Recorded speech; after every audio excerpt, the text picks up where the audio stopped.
आज हम आपको दोहे के बारे में, बहुत इम्पोर्टेंट दोहा है।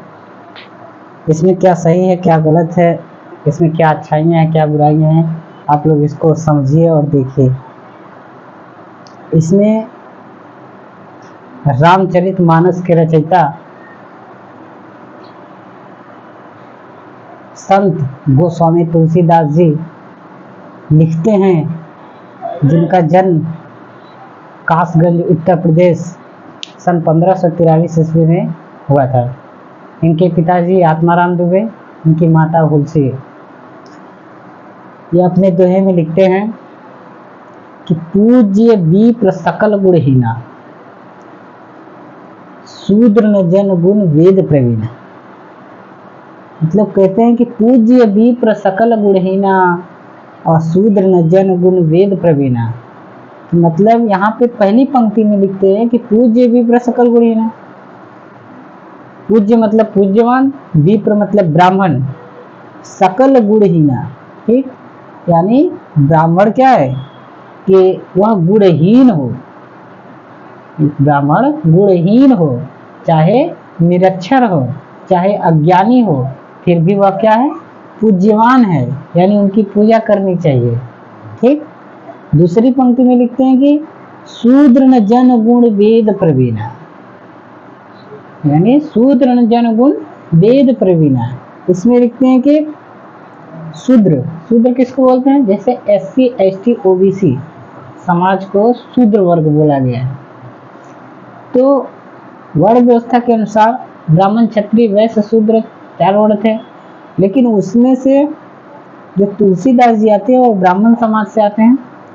लेकिन वो लिखते क्या है कि पूज्य विप्र सकल गुणहीन, मतलब ब्राह्मण बुद्धिहीन हो या वो गुणहीन हो, ठीक, या निरक्षर हो, फिर भी वह पूज्यवान है। ठीक। फिर नीचे वाली पंक्ति में लिखते हैं शूद्र न जन गुण वेद प्रवीणा। मतलब शूद्र क्या है कि वह उसके अंदर वह गुणवान हो, चाहे वह वेद का ज्ञाता हो, चाहे वह ज्ञानी हो, फिर भी वो क्या है, पूज्यवान नहीं है। शूद्र न जन गुण वेद प्रवीणा, चाहे वो ज्ञाता हो चाहे ज्ञानी हो, फिर भी वह पूज्य नहीं है। ठीक। वह अछूत है, वह शूद्र है। ठीक। उनकी पूजा नहीं करनी चाहिए, यानी वह पूज्यवान नहीं है। यानी कहते हैं कि ब्राह्मण कितना भी बड़ा कुकर्मी हो या जो है कि पूज्यवान ना हो, ज्ञानी ना हो, सॉरी ज्ञानी हो, फिर भी वो क्या है, पूज्यवान हो। ठीक। अब दूसरी पंक्ति में उसके अपोजिट भक्त शिरोमणि संत रविदास जी, भक्त शिरोमणि संत रविदास जी, यह चमार जाति में जन्म लिए। इनका घर वाराणसी के गोवर्धनपुर में हुआ सन 1376 ईस्वी में। इनके माताजी का नाम था कर्मा, इनके पिताजी का नाम था रघु दास। ठीक।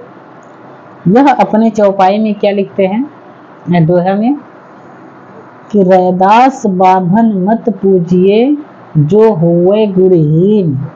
ठीक। यानी कहते हैं कि रैदास ब्राह्मण मत पूजिए जो होवे गुणहीन, अपूजिए चरण चंडाल के जो होवे गुण प्रवीण।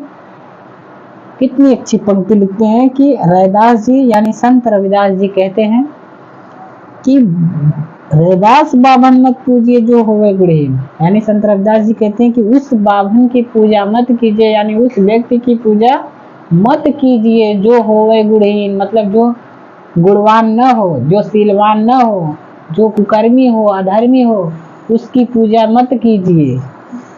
लिखा है कि पूजिए चरण चंडाल के जो होवे गुण प्रवीण, यानी उनसे अच्छा है कि आप उनकी पूजा यानी चंडाल की पूजा करिए।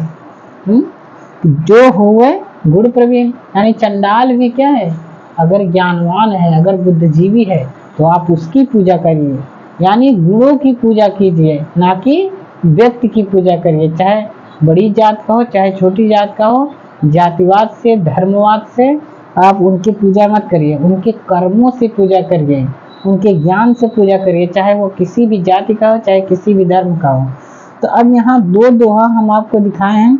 यहाँ पहले दोहा में स्वामी तुलसीदास जी कहते हैं कि पूज्य विप्र सकल गुणहीना अशूद्र रंजन गुण वेद प्रवीणा, कि मतलब ब्राह्मण क्या है कि वह गुणहीन हो फिर भी क्या उनकी पूजा करनी चाहिए, अशूद्र कितना भी पढ़ा लिखा हो मगर वह पूज्यवान नहीं है।